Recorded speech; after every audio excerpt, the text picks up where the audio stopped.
Okay, the first thing is, we've got a VE. I got this motor on trade. I built one with a P-pump. The guy wanted the P-pump. This was actually a runner.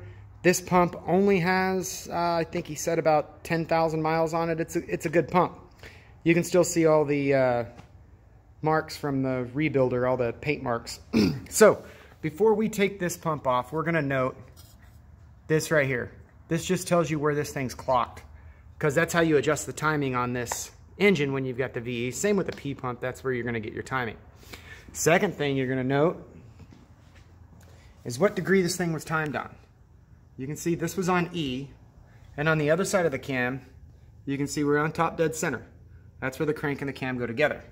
Now this engine's been on the back burner for a while, so it's been collecting dust, so it's obviously going to get a full rebuild. But all the fuel lines have been closed, so we're not worried about that. The next thing is this sensor right here, we're not really going to use. It works in combination with the sensor right in here, and it has to do with the heat and different things like that, but we're not even going to have the heater on this thing because we're putting this on a pre-75. We're in California. We don't have to worry about the emissions stuff. We're also not going to use the oil pressure sender because we'll use a different system. Whoever had this engine also had already updated the coolant sensor.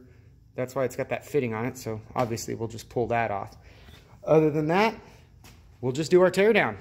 Those are things you need to note before you take it apart, just so you know where you're at to put it back together.